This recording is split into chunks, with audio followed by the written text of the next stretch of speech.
yeah, thanks everyone for joining. Sana, thanks for today's coffee talk, addressing data quality gaps in open data mobility systems. I will hand it over to you, Sana. Thank you very much.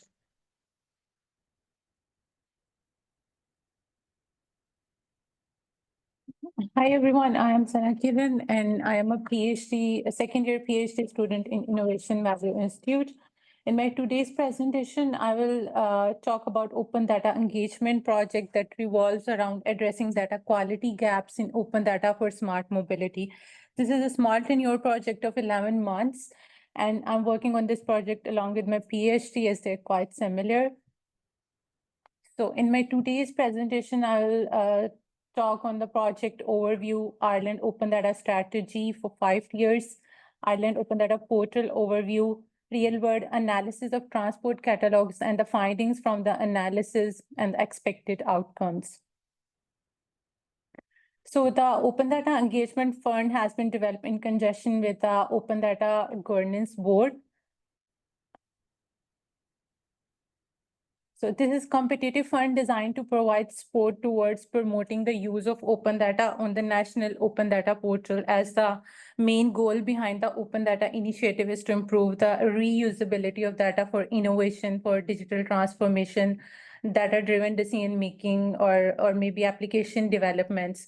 So traditionally, the data was opened upon request by the public. So many countries have Freedom of Information Act in place, under which the citizens or the users can ask for the information or data that has not been released.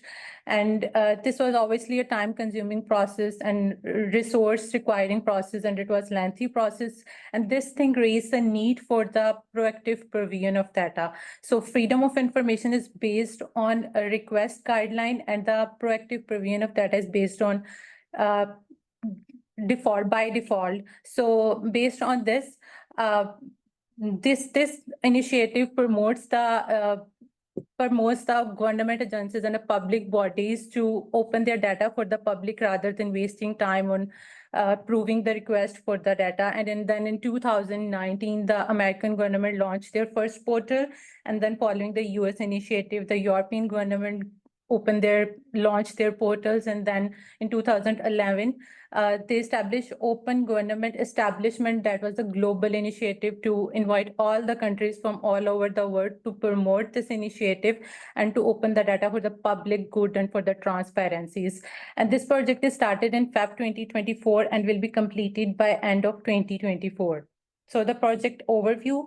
This project will address the data quality challenges in open data sources, and my context will be the mobility systems and the transport catalogs and the mobility or transport data sets in portals. And my objective is to first analyze the real-world data sets within mobility catalogs, and then based on the findings, I will figure out which quality dimension need research and is important for improving the transportation systems. And then based on that, as an end goal, I'm aiming to develop open data quality maturity model capable of not only diagnosing the current level of data, but also providing the actionable recommendation for the improvement.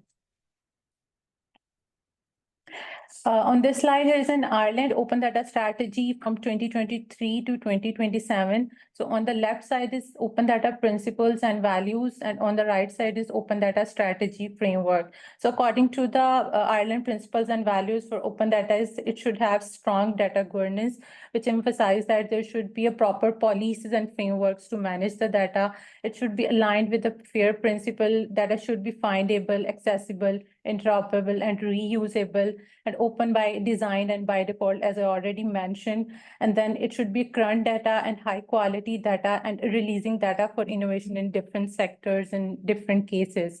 And then there is Open Data Strategy Framework, which is divided into 3 pillars.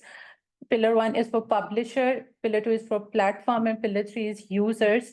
So I think my research played its part in the Pillar 1, where it says like publishers should publish quality data that meets the need of a user, because the value of data can only be realized if it is of high quality, if it is fit for purpose. Otherwise, just publishing data without any data documentation and data assessment is like making the open data portal as a data dump, rather than making it a usable resource for the innovation purposes and for data-driven decision-making and for transportation planning and many other things. So the question arises what exactly open data quality is. So there is no, you can say, standardized definition for open data quality, as this initiative is in place from last 13, 14 years. And based on that, I choose this definition from the open data strategy document, which is the data that is fit for purpose, the data that is recorded in standardized format. It is a future-proof system and held in a condition that means it is aligned with the FAIR principle, which is find, accessible, interoperable, and reusable. And the next question is which data quality dimension we working on, as there are more than 500 data quality dimension. It is a very complex field in nature, and data quality dimensions are, for example, accuracy, uniqueness, completeness, consistency, timeliness, velocity, and integrity, and so on. So although this is an engagement project, but I perform a literature review in it. I did a comparative analysis of existing model, and the models I choose are the well-known models that are used by the countries that are ranked as top countries in Open Data Initiative. And after all this analysis and literature review, I figure out research is needed in data accuracy and data timeliness, as these two dimensions are the need of the users who are using these data sets for innovation purposes. So based on that, the next question arises, what will be the evaluation criteria for evaluating these two dimensions, timeliness and accuracy? So there are a lot of criteria in literature, but that are for data quality, but that open data is obviously different in nature. So I developed these criteria using different models I explored. And the criteria for the timeliness is update frequency mentioned in metadata, or actual updates are made according to the mentioned frequency, or version is mentioned in metadata, or is notification mechanism there. So these four criteria were developed to evaluate the timeliness in real world data sets. And for accuracy, is data source mentioned, is historical data present, or is there any percentage mentioned regarding the metadata quality? So these three criteria will develop to evaluate the accuracy of real world data sets. So here is an overview of Ireland Open Data Portal. So there are 18,813 datasets, 147 publisher. There are 14 catalogs. The technical infrastructure is handled by the Dell Linux, which is a technology provider company, and it is powered by CCAN, which is an open source data management system. And currently, I'm just looking into the transport catalog of Open Data Portal. So this is just a picture of Power BI dashboards. This dashboard is developed to monitor the data quality for two dimensions, as I already mentioned, which is accuracy, and data timeliness, which is consistent data updates. So the data is extracted through the web scraping techniques and the Python libraries, because it was not easy to manually evaluate these two dimensions in 450 datasets. So there were 450 datasets in the transport catalog. So what we do is we extract we scrap the data from the dataset description of these from these datasets, and then we develop this Power BI dashboard. So according to this dashboards and according to the criteria we develop for data accuracy, so first we need to check the data source verification, and according to this, only 38% datasets have data source verification. And then for historical data, only 12% datasets have historical data in it. And for quality percentages, there is no metadata data quality assessment percentages in the data description. Neither there are any data documents there. And publisher name, these are the top 5 publisher of mobility datasets, as I'm planning to go for the semi-structured interview for the development of end model. So these 5 publishers can help for the development of a model by providing us the data or the capabilities that are essential for improving data quality. And for data updates monitoring or timeliness, so first we have to check that update frequency mentioned in data. Either it is annual, it is regular, monthly, weekly, or continuously update. So what we figure out is that 393 datasets lack a proper update frequency mentioned in their metadata. It's either missing, irregular, otherwise, and only 57 mentions it is annual, monthly, weekly, or continuously updates. So next thing was to check the actual updates. So out of these 57, only 12 are making actual updates. And then there are only 2 high-value datasets out of these 450 datasets. And there is no notification mechanism for updating datasets, and there is no version details for the datasets. And based on all this, we concluded that research is needed in data accuracy and data timeliness dimension. Also, I'm in touch with the Dell Linux, the technology provider company, and after the discussion, they told me that they are using 5 stars open data, which is basically not data quality framework. We use this framework to evaluate the readability or the format. For example, if you are at 1 star, it's mean you have published the data on the web, whatever the format it is. And the 2 stars mean that it is at least in CSV format, and 3 is that it has URLs. So this is a readability format framework that we can't use that framework for the data quality. So after this discussion, we conclude that research, maybe a model is needed for evaluating the data quality, for improving the data quality. So the expected outcomes is the identification of factors that influencing the quality of data, and then by enhancing the quality, we can enhance the trustworthiness for data-driven decision making. And also we can contribute by developing the best practices related to open data quality. And obviously the major expected outcome will be the development of a model that will evaluate the quality first and then provide a few recommendations and guidelines to progress from one level to another level. Thank you for listening. If you have any documents related to this project, please share on this email. Brilliant. Thanks very much, Sana. I'll open the floor on anyone online for any questions. Thanks, Sana.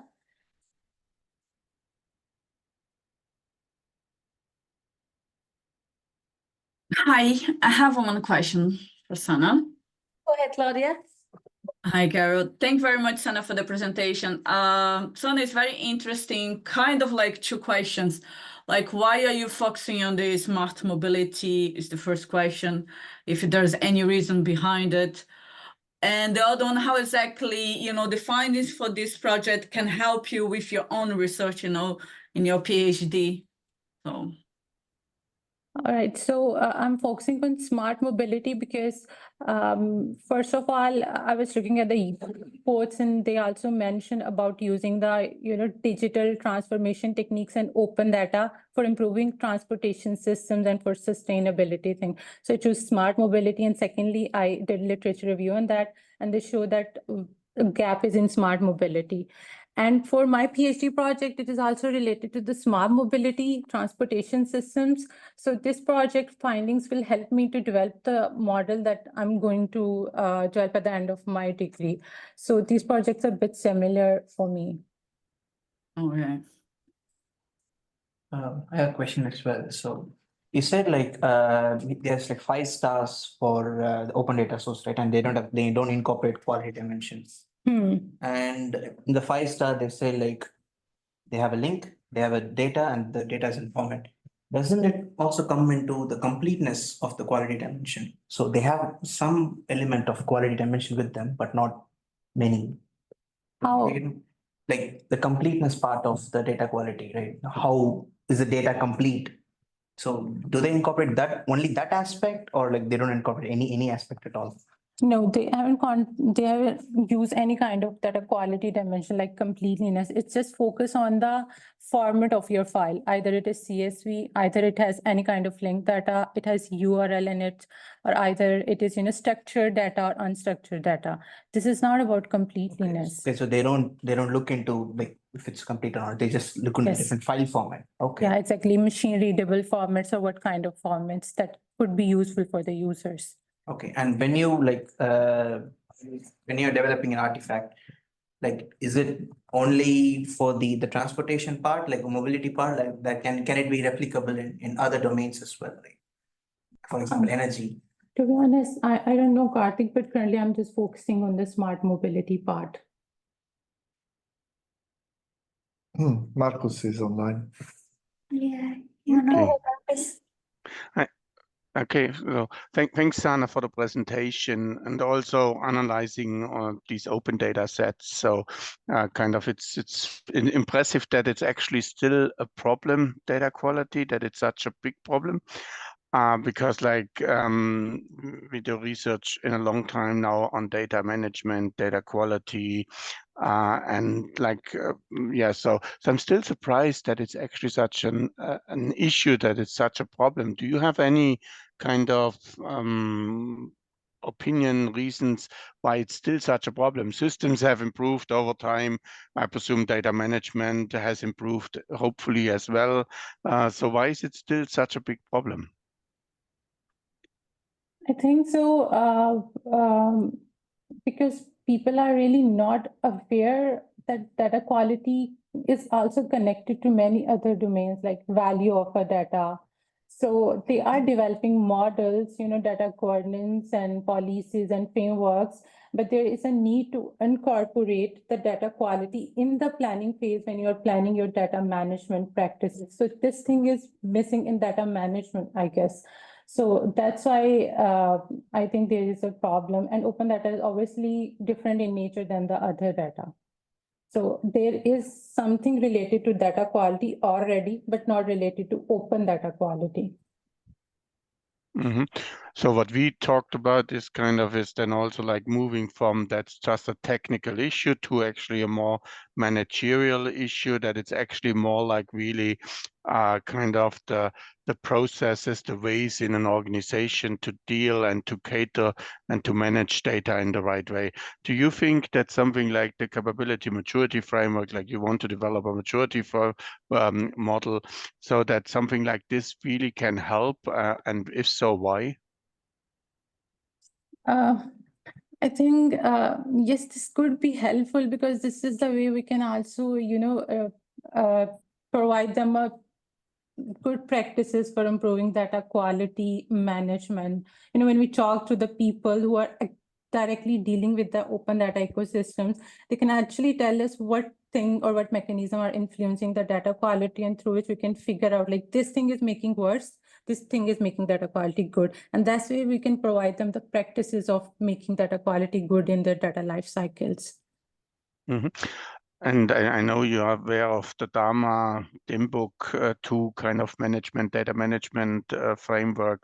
So what do you think is has changed, that we need more capability models, more frameworks, more maturity models, more work within that?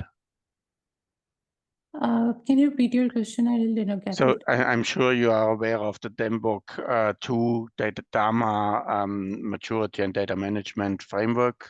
That's kind of a comprehensive framework for data management, managing data, has a lot of aspects within that. And that's there for a little bit now. So what do you think has changed, that we need more research in data management, data governance, maturity models to really address that data quality problem, or help to solve at least some parts of it? So data DIMBOK is basically a data management framework. They haven't mentioned that it is for the open data. And secondly, they are not covering all the dimensions of data quality. So according to many of the authors, they mentioned that in open data, because it is used for innovation purpose, 100% data accurate is mean that this data quality is a good quality. You can't say like 80% good is a good data quality. No, this are like 100%. And DAMA DIMBOK is actually not, highlighting or covering the dimensions of data quality properly. Okay, leave it to that. So I'm pretty sure some others have maybe some questions. I can. Sure. Actually, because I had another question, but maybe I leave for after if there is time. But on Marcus and what was saying, and the data quality mainly, because for example, and you were talking and mentioning open by default. Yes. The term that, for example, in Italy, because there is a law that the government has to produce each data as open data. And unless it's very specific data, army from the army, etc., everything is open by default. That means that all data that is published in government website, so not only the open data website, is open by default. That means that unless you specify otherwise, so it's the opposite. It's not that you create open data, but everything you publish is open data. Of course, the quality is questionable, because whatever you publish, of course, open data, you know that better than me, are specific requirements. You need to put a license, you need to put metadata, you need to put some information and to add some information. So the quality of that data can be very, very poor if you just publish something that is open by default, but is not really very good quality. I don't know if in Ireland there is something similar. I don't know if you have analyzed if there is this open by default in terms that everything is published in any government website is open by default. And did you analyze the quality? Because in that case, the quality of the data is very poor. Yeah, it's open by default. You can publish data. If you are, because in their assessment before publishing the data, they have a form in which they only mention about 5-star open data. You can be at 5-star of open data and still you can publish and still you can have data quality issues. So this is a problem right now. And it is open by default under the open license, which is like attribute 4.0, I guess. So this is why they're saying like there shouldn't be any kind of form asking the publishers that can I have this data sets, so they can say it like this is open by default, but it still have data quality issues and they're making it as a data dump rather than just usable resource. And I think 80% of data sets are of no use because they're having data quality issues in it and nobody's feeling confident about using them. Oh, but in fact, this is the point, because and it's becoming more than the technical issues, a really organizational issue, and there are guidelines, and in Italy also, the municipality of Palermo, where I come from, we have been working on open data guidelines because they didn't have any kind of guidelines for opening data. And the problem is that if you are not, and the people that we started from people who were just keeping their data in their drawers, written on with the paper on the paper, so that just to have something that is in digitalized and is in a way that creating a way that other people can reuse, because the purpose of open data is that everybody can reuse the data for different purposes. And so that the quality, of course, the stars are related to the openness level. And of course, as you say correctly, and Kathy was asking, is the data quality is somehow related, but is a different issue. So that what I want to understand if, okay, because there are guidelines about that they discuss beside the openness, so they start the number of stars about the data quality. For Ireland, there are any guidelines that tell you how you should publish and what you should, which kind of a metadata you should add to your data or not? And are they referring to somehow to data quality? No, yes, Guidelines. there are guidelines. Yeah, there are guidelines in their technical frameworks, which they said like you need to perform a data audits before publishing it. But for data audits, they provide some kind of manual Excel formats, or they mention like you have developed your own format for that for data auditing and data cleansing. But there is no, model or framework there for that online or web framework or portal. So they mentioned this in guideline about the high quality data, and they are going through the manual process using Excel sheets and all this. Okay. I think Gabriel has, I leave to Gabriel, thanks. Go ahead, Gabriel. Got 3 minutes. Thanks, Anna. That was a good presentation. I liked it. I'm just following on from what Marcus and Claudia and also Marco was saying. In my professional capacity, I see a lot of people who need data quality in a commercial sense. But what they say is that 75% of the problem that they have is in cleaning. Yes. So how much and transformation, how much of what you're looking at is reflective of that in a real world sense, a real world problem sense? So how much my model will help in data cleansing? That's a good question, but I really haven't figured it out. That's okay. Might be something for you to have a little think about. Yes, that's a good question. Yeah. Thanks, Anna. I don't know if I'm very quick, but because I think it's interesting what just Gabriel said related to that is, so did you analyze only the metadata, or you just, or you also analyze the file itself, the data set itself, when you talk about, for example, the data accuracy of the data? Because of course, one thing is the metadata, one thing is also to analyze the data, and there are some tools like OpenRefine, very for cleansing and for cleaning the data. So did you, in your analysis, Metadata. did you just analyze the metadata, or you also analyze the actual data sets? I analyze the metadata, and in metadata where they mention that is present, I go for the datasets analysis for that further. And how did you analyze the data set? So for accuracy, that's for the data representation. For example, for historical data, I look at the files, how many historical data files are there, but obviously they were missing, and same is the case with other attributes. But you didn't open the data set. Did you go inside the data set? No, I can't, because there are 450 data sets. It was not possible for me to manually check each and data set. So I go for the representations, websites representations. Okay.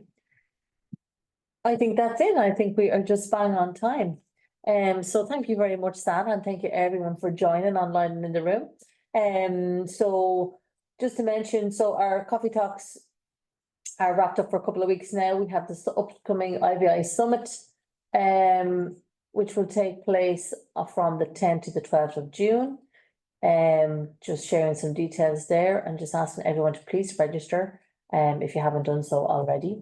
You'll find the full agenda and details of each of the days from the Monday the 10th to the social networking day, on Tuesday the 11th, the co-creation 6 workshops we were running, and the main IVI Summit Shaping the Digital Future on Wednesday the 12th. So for further details, you can visit the website, and registration details and more information is there.